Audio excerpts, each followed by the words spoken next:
नमस्कार दोस्तों। तो स्टार्ट करते हैं हमारे आज के न्यू सेशन को एक मोटिवेशन के साथ। कामयाबी के हर शिखर पर तुम्हारा नाम होगा, तुम्हारे हर कदम पर दुनिया का सलाम होगा।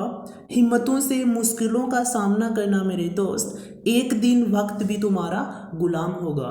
तो इस मोटिवेशन के आधार पर इसके साथ अपना न्यू सेशन स्टार्ट करते हैं कि हमने पिछले सेशंस में जो जो थ्योरम्स हमने कंप्लीट की है उसी के आधार पर उनको आधार मानते हुए हम आज ट्यूशन करेंगे उन पर।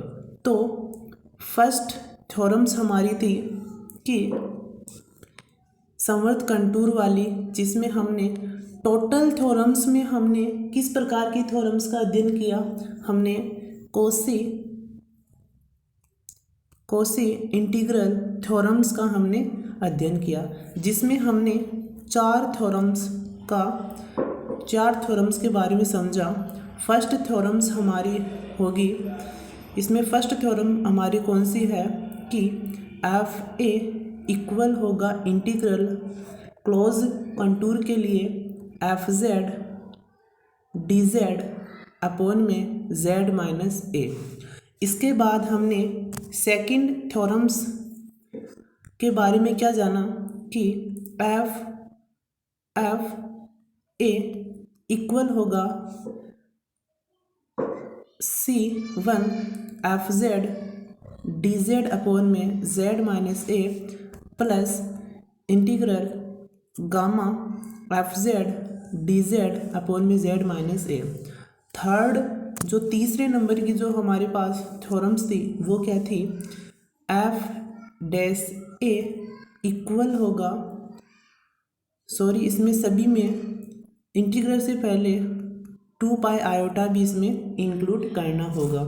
तो जो थर्ड थ्योरम थी तीसरे नंबर की, इसमें क्या थी कि एफ डैश ए इक्वल होगा 1/2 pi iota integral F dash Z minus A और डी जेड, और यहाँ इसका स्क्वायर। हमने जो अंतिम जो लास्ट थ्योरम्स जो 4 नंबर की हमारे पास थ्योरम्स थी उसको हमने गणितीय आगमन विधि के द्वारा हमने समझाया था। वो क्या थी कि एफ ए की पावर एन, अर्थात इसका मतलब है कि फंक्शन एफ ए का एन टाइप बार हमें अवकलन किया हुआ है कि integral factorial n upon 2 pi iota integral C F Z D Z upon में जेड माइनस ए। तो आज हमने चार थ्योरम्स के बारे में हमने बताया, उन पर आज हम न्यूमेरिकल करेंगे। तो स्टार्ट करते हैं अपना फर्स्ट न्यूमेरिकल। जो फंक्शन दिया हुआ है हमें ये वाला, इसकी वैल्यू हमें ज्ञात करनी है। Evaluate this function integral z equal to 3 sine pi z square plus cos pi z square upon Z minus 1 z minus 2 d z की हमें वैल्यू फाइंड करनी है।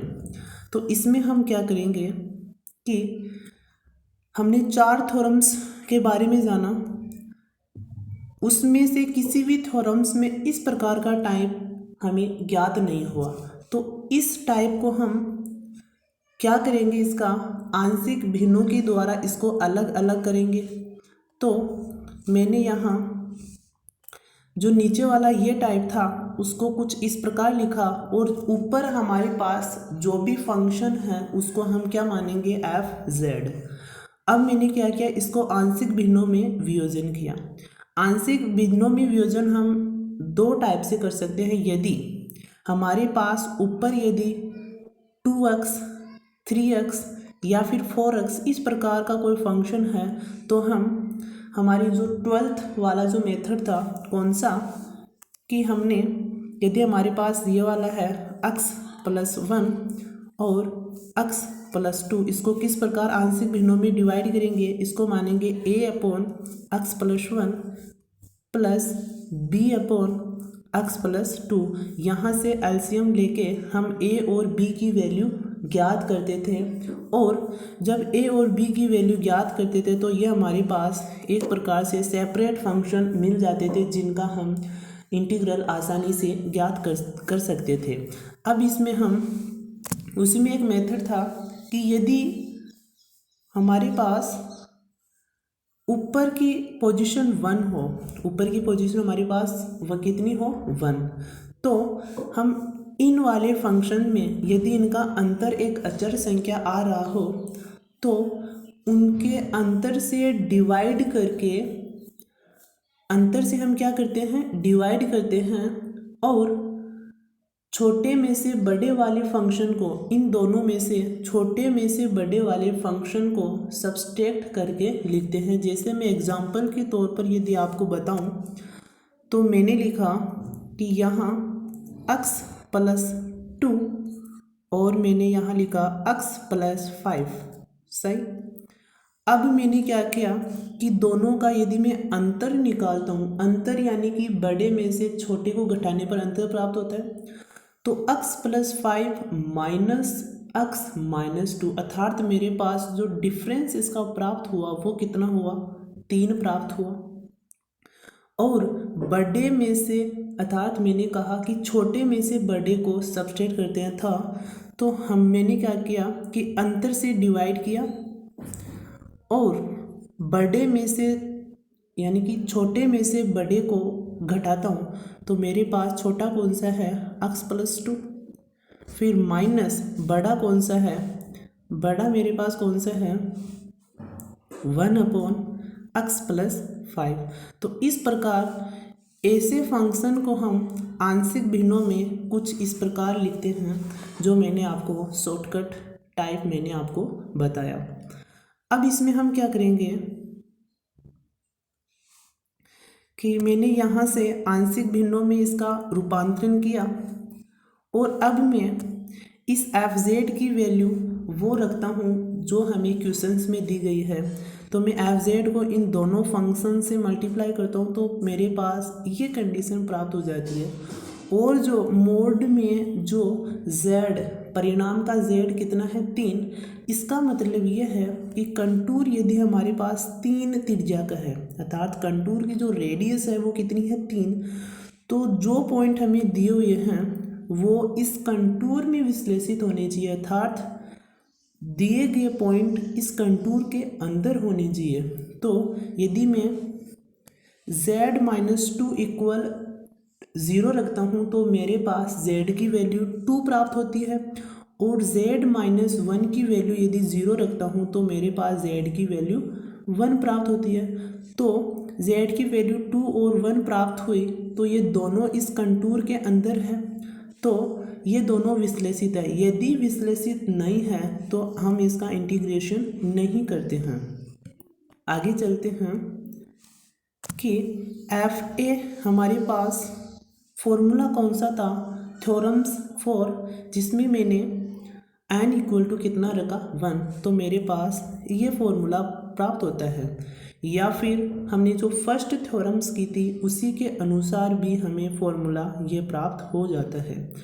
अब मैं इस वाले फंक्शन की तुलना इससे करता हूँ, यानी कि मैंने इसको माना f(z) जो इसमें है, z - 2 यहाँ है, z - a और dz यहाँ है, तो इसके बराबर में क्या लिख सकता हूँ, इस 2πi को इधर में सेंड कर सकता हूँ, ओके, इधर में पक्षांतरण कर सकता हूँ, तो मेरे पास ये कंडीशन प्राप्त हो जाती है। और यहाँ फंक्शन ओनली फॉर ये रहता है, ओके। इसके बाद हम क्या करते हैं कि दोनों जो फंक्शन है हमारे पास, ये वाला और ये वाला, इसमें ये रूल लगाते हैं और आगे हम देखते हैं कि मेरे पास ये वैल्यू प्राप्त हो जाती है। और जहाँ f(z) है उसमें हमारे पास a की वैल्यू कितनी है z - 2 था, तो मैंने इसको 0 के बराबर रखा, तो मेरे पास a के स्थान पर कौन सा है 2, तो a की वैल्यू 2 प्राप्त हो गई। तो f में z के स्थान पर 2 मैंने रखा और इस वाली कंडीशन में 1 रखा। और जब मैं फंक्शन कौन सा sin πz² + cos πz² में यदि z इक्वल टू 2 रखता हूँ और z इक्वल टू 1 रखता हूँ, तो मेरे पास यहाँ से +1 प्राप्त होता है और यहाँ से -1 प्राप्त होता है, और माइनस माइनस मिलके यहाँ हो जाता है +1। तो +1 यहाँ और +1 यहाँ, तो इसे मल्टीप्लाई करने पर मेरे पास 2 पाई आयोटा और +2 पाई आयोटा, तो टोटल मेरे पास शेष रह जाता है 4 पाई आयोटा, जो कि हमारा सॉल्यूशन है। इसके बाद हम नेक्स्ट क्वेश्चन की तरफ चलते हैं कि ये हमारा सेकंड क्वेश्चन है जिसमें ये फंक्शन दिया हुआ है और इसकी वैल्यू बतानी है। तो हम लगाएंगे डायरेक्ट फोर्थ थ्योरम, जो मैंने यहाँ राइट की है।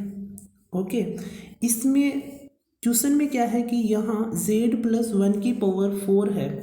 तो यदि मैं फोर्थ थ्योरम वाले फॉर्मूले में यदि देखता हूँ कि यहाँ मुझे 4 बनाना है, तो मुझे n की वैल्यू कितनी लेनी होगी, मुझे n की वैल्यू कितनी लेनी होगी, 3। तो मैं 3 यदि n की वैल्यू रखता हूँ तो इस फॉर्मूले से कन्वर्ट होके यह हमें एक नया फॉर्मूला प्राप्त होता है। और इसकी तुलना में हमारे क्वेश्चन से जब करता हूँ तो मेरे पास ये वैल्यू प्राप्त होती है, अर्थात ये वैल्यू इसके बराबर भी होगी। ये वैल्यू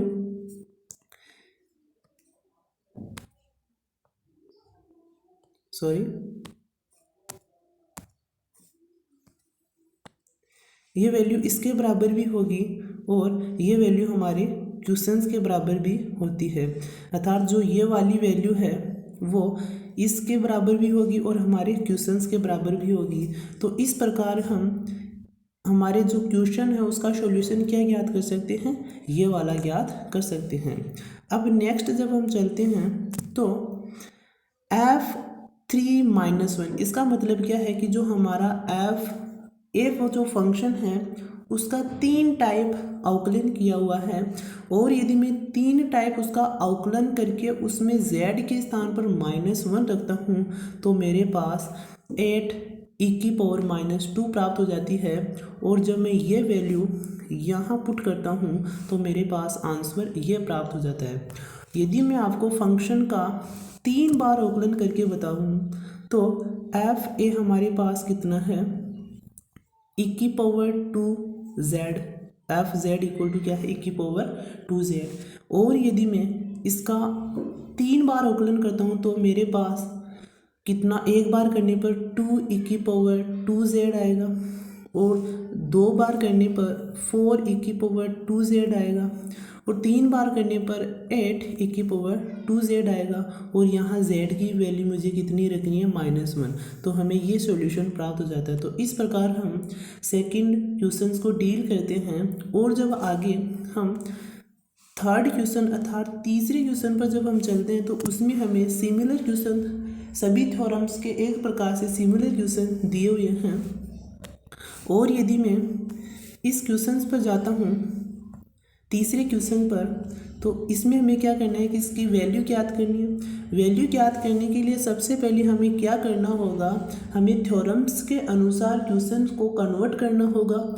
और कन्वर्ट करने के लिए जो हमें नीचे हर वाला जो फंक्शन z की फॉर्म में दिया हुआ है उसको मैं आंशिक भिन्नों में चेंज करके एक प्रकार से सेपरेट करता हुआ चला जाता हूँ और देखता हूँ कि यदि मैं इस वाले नीचे वाले फंक्शन को सबसे पहले इस प्रकार राइट करता हूँ और z² + 1 को मैं क्या कर सकता हूँ कि z² माइनस i² यहाँ लिख सकता हूँ। और इसकी वैल्यू किससे ज्ञात करेंगे, a² - b², अर्थात एक वैल्यू हो जाती है z + i और सेकंड वैल्यू हो जाती है z - i।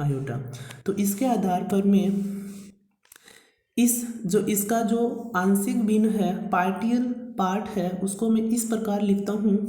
और जब मैं एलसीएम लेके एक इक्वेशन के रूप में प्राप्त करता हूँ और इसमें z = i, z = -i और z = जब 0 रखता हूँ तो मेरे पास जो a, जो b और c की वैल्यू है वो मुझे -1/2, b की वैल्यू -1/2, c की वैल्यू -1/2 और a की वैल्यू 1 प्राप्त हो जाती है।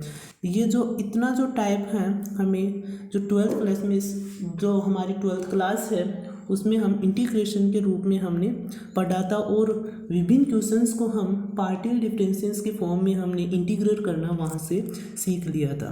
तो आगे जब हम देखते हैं तो मैंने इसको क्या किया कि आंशिक भिन्न के द्वारा मैंने इसको अलग अलग पार्ट में सेपरेट कर दिया और उसके बाद यदि मैं थ्योरम नंबर 4 के फॉर्मूले से जब इसकी तुलना करता हूँ तो मेरे पास इसमें क्या होगा कि मेरा कहने का मतलब ये है कि जो हमारे पास ये था एफ जेड अपॉन में Z minus A D Z, तो एफ जेड इसमें फंक्शन लिया मैंने, एफ जेड मैंने क्या लिया, फंक्शन लिया, और जेड माइनस ए इसको मैं क्या लिख सकता हूँ 2 पाई आयोटा एफ ए, और मैंने सभी में से इसमें क्या होगा 2 पाई आयोटा आएगा इसमें सभी से, तो मैंने इन सभी में से यहाँ से इसको कॉमन सबसे पहले बाहर ही ले लिया। ओके, उसके बाद हम क्या करेंगे कि हमारा जो फंक्शन होगा एफ ए के रूप में, उसमें हम एक के स्थान पर इस वाले फंक्शन में क्या रखेंगे 0।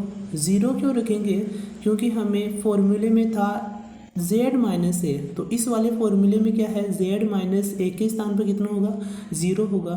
तो उस कंडीशंस को प्रूफ करते हुए हम यहाँ z इक्वल टू 0 अर्थात ए के स्थान पर हम 0 रखेंगे।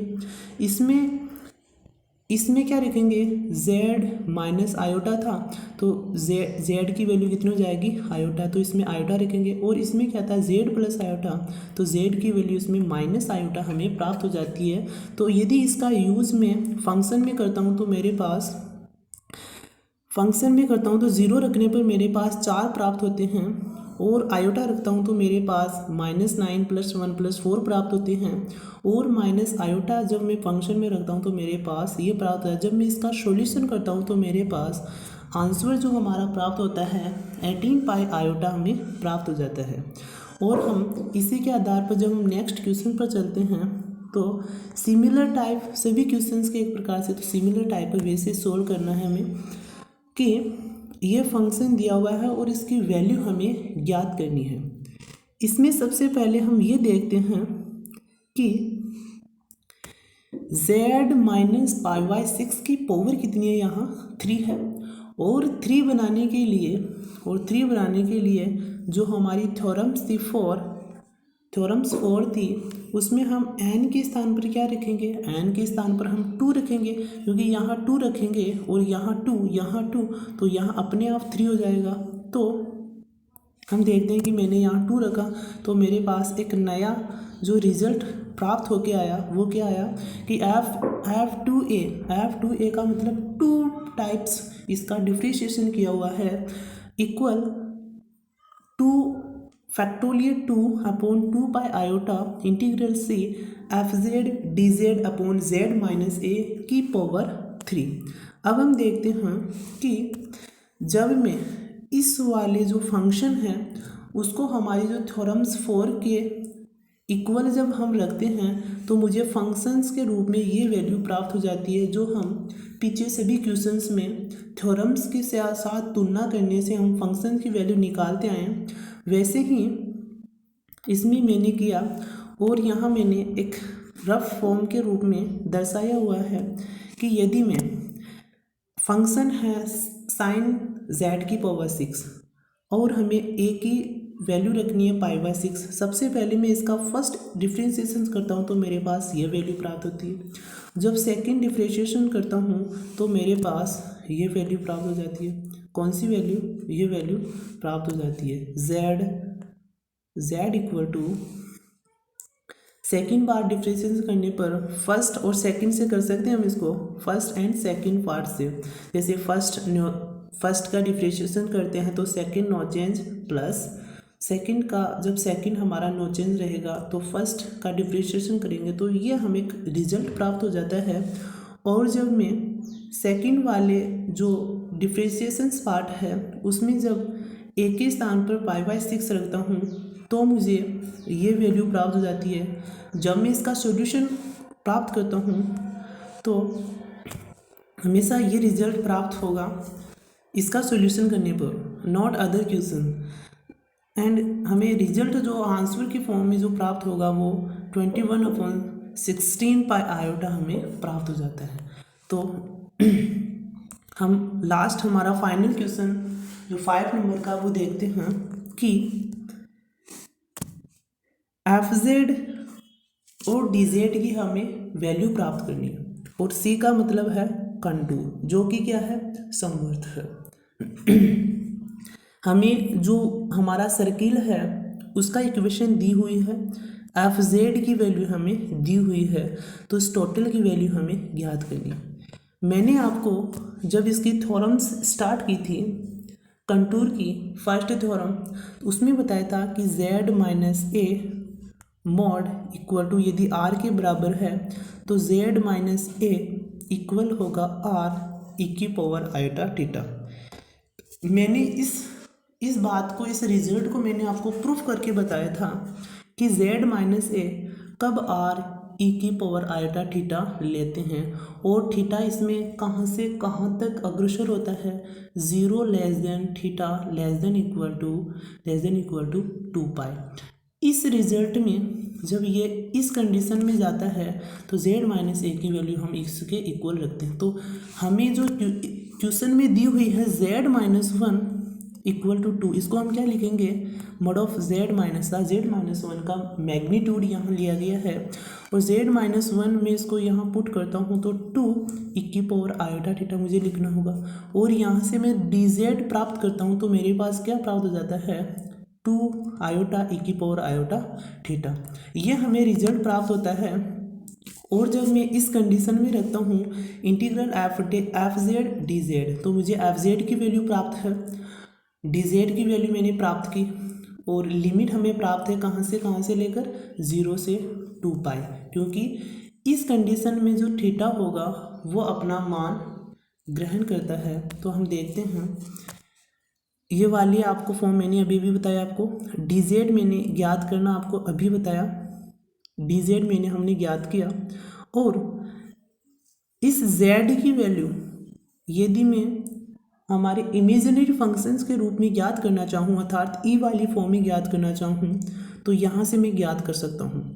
यहाँ से z माइनस वन किसके इक्वल है 2 e की पावर आयोटा थीटा और z इक्वल टू 1, z किसके इक्वल हो जाएगा 2 e की पावर आयोटा थीटा प्लस 1 के बराबर। तो यहाँ मुझे z प्राप्त हो गया। अब मैं एफ जेड की वैल्यू यहाँ पुट करता हूँ, डी जेड की वैल्यू मुझे कौन सी पुट करनी है ये वाली, तो मैंने यहाँ डी जेड की वैल्यू पुट की और जेड के स्थान पर मैंने किसकी वैल्यू काल्पनिक हमारा जो इमेजिनरी फंक्शन है उसके फॉर्म में मैंने जेड जहाँ जहाँ इसमें जेड था वहाँ वहाँ मैंने 2 e की पावर आयोटा थीटा प्लस 1 की वैल्यू यहाँ पुट की। अब हम देखते हैं कि इसको a प्लस बी के क्यूब वाले फॉर्मूले से जब हम ओपन करते हैं तो मुझे ये कंडीशन, स्क्वायर वाले फॉर्मूले से ये कंडीशन और इसको मल्टीप्लाई करने पर मुझे ये रिजल्ट प्राप्त होता है। जब मैं इसका सॉल्यूशन करके e की पावर 3 आयोटा, e की पावर 2 आयोटा, e की पावर आयोटा वाले फंक्शंस को कॉमन लेकर इनको ग्रुप बनाकर जब मैंने रखा और जब e की पावर आयोटा थीटा से इनको अंदर की ओर मल्टीप्लाई किया तो मुझे कौन सा रिजल्ट प्राप्त हुआ, टोटल सॉल्यूशन मुझे ये प्राप्त हुआ। अब मैं यदि आपको एक रिजल्ट के तौर पर बताना चाहूँ तो इंटीग्रल 0 से 2 पाई e की power k iota theta d theta equal to 0 होता है। यदि मैं आपको प्रूफ करके बताऊं तो यहाँ से देखते हैं कि मैंने आपको क्या बताया कि इंटीग्रल 0 से 2 पाई e की power iota k theta d theta क्या होता है 0, कब, जब k एलिमेंट हो z का, इंटीग्रल नंबर k 0 नहीं होना चाहिए। किस प्रकार, जब मैं इसका इंटीग्रल करता हूँ तो मेरे पास क्या प्राप्त होता है e की power iota k theta upon में आयोटा k, और जब मैं इसमें लिमिट अप्लाई करता हूँ 0 से 2 पाई तो मुझे क्या प्राप्त होता है कि e की पावर आयोटा k क्या प्राप्त होता है e की पावर आयोटा k अपॉन में आयोटा k और माइनस मुझे 1 अपॉन में आयोटा k प्राप्त होता है। अब मैं जब k के स्थान पर कुछ वैल्यू रखता हूँ, कौन सी, इंटीग्रल नंबर वाली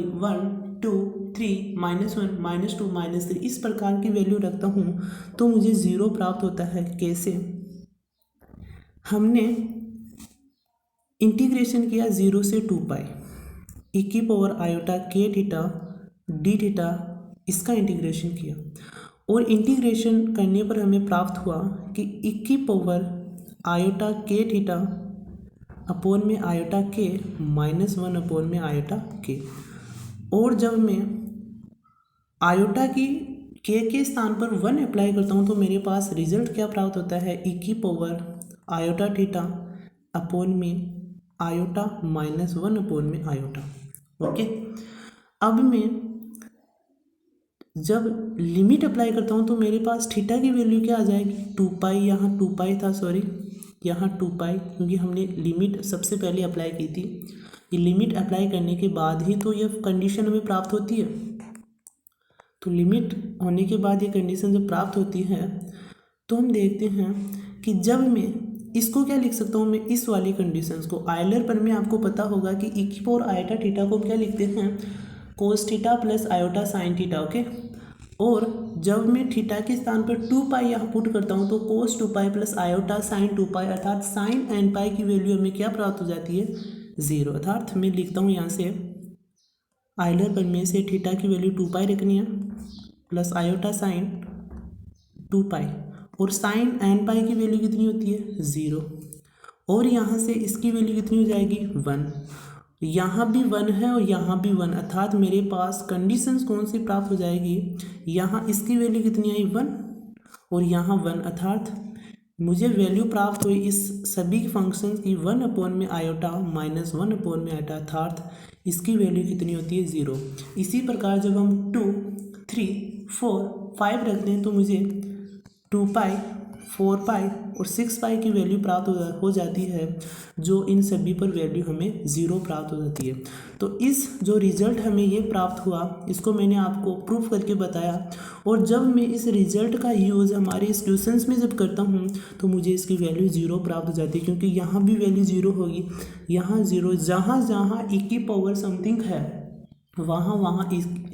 वहाँ इसकी जो वैल्यू है वो 0 हो जाएगी। लेकिन एक बात आपको ध्यान रखना है कि इसकी लिमिट कितनी होनी चाहिए? 0 से 2 पाई, तभी ये वैल्यू हमारे पास रिजल्ट के तौर पर 0 प्राप्त होती है।